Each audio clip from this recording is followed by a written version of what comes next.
Énergie et énergie renouvelable dans le district autonome de la vallée du Bandama. Thème de la 11e édition des Jeudis du district.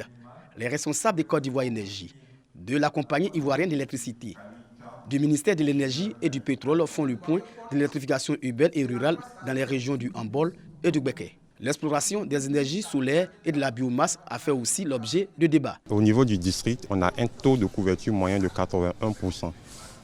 Qui montre en fait l'effort considérable mené par le gouvernement pour l'accès universel à l'électricité.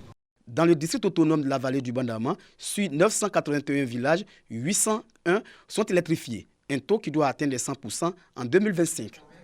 Cette tribune est aussi une occasion pour les élus et chefs traditionnels de poser des préoccupations. Le gouvernement a instauré le compteur pour tous et que les localités sont électrifiées et les populations n'arrivent pas à avoir ces compteurs.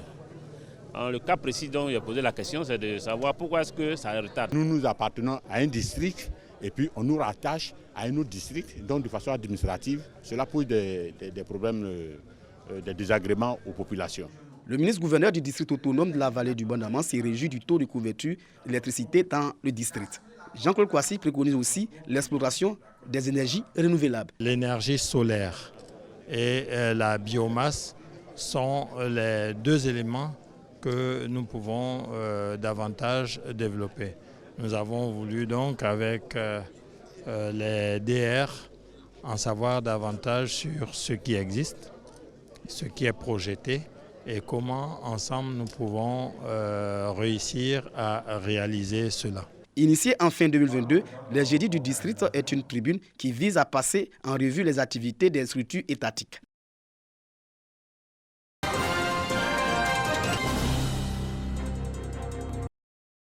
Un exposé autour du thème « Le FSA, catalyseur du financement des entreprises de la région de Gbeke » fait par Ali Guindo, chef de la mission résidente du Fonds de solidarité africain FSA, devant les acteurs opérants dans le secteur de l'économie dans la région de Gbeke. Cette rencontre d'échange vise à présenter les missions et produits exceptionnels de l'institution, mais aussi contribuer au développement et au progrès social de ses États membres en facilitant l'accès aux ressources financières nécessaires à la réalisation des projets d'investissement et des autres activités génératrices de revenus. Leur cible, les entrepreneurs basés dans la région. Nous nous sommes dit que ce serait bien de venir rencontrer tous les acteurs qui opèrent dans le secteur économique de Boaké pour pouvoir leur faire une présentation du FSA, de ses produits opérationnels, leur dire voilà les ambitions que nous, FSA, nous avons. Et nous voulons vraiment qu'au sortir de cette présentation, qu'il y ait de l'impact. Occasion pour les responsables d'établissements bancaires de donner des éclaircissements quant aux demandes d'accompagnement de projets des opérateurs. Ce que nous leur demandons, c'est qu'ils viennent avec des projets assez viables et bancables, avec un business plan assez clair et précis, et que surtout qu'il y ait plusieurs types en fait, d'éléments, comme quoi il faut qu'il y ait de l'expérience, il faut que le cycle de production soit maîtrisé, il faut que le cycle d'approvisionnement de matières premières pour certains projets soit maîtrisé et également le dernier cycle qui est le cycle d'écoulement de ces produits soit également maîtrisé. Et quand tous ces cycles sont maîtrisés, il n'y a pas de question que les banques ne les accompagnent pas. Des recommandations bien perçues par les participants. Il y a la possibilité de garantir des prêts d'extension et de financement. On pense qu'on pourra la saisir au bon. Et puis étudier les différents dossiers, voir dans quelle mesure on pourrait leur demander aussi des accompagnements. Créé en 1975 par les chefs d'État des pays membres, réunis en sommet à Bangui en Centrafrique, le FSA est devenu opérationnel en septembre 1979.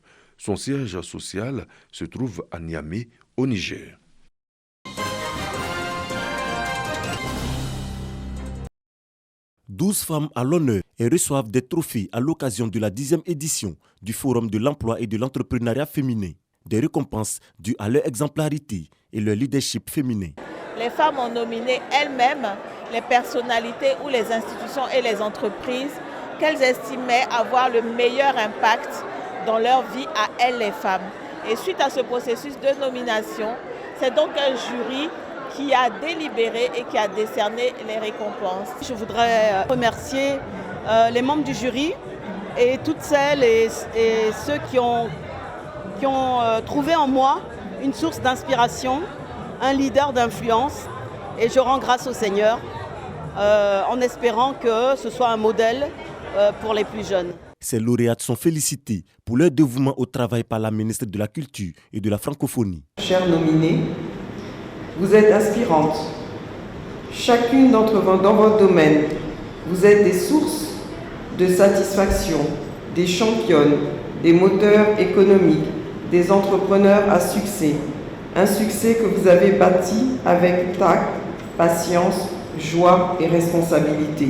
Cette 10e édition marque également le 10e anniversaire du Forum de l'emploi et de l'entrepreneuriat féminin. 10 villes du pays ont été sillonnées. L'objectif est de créer un réseautage et une floraison des activités génératrices de revenus des femmes de tout le pays.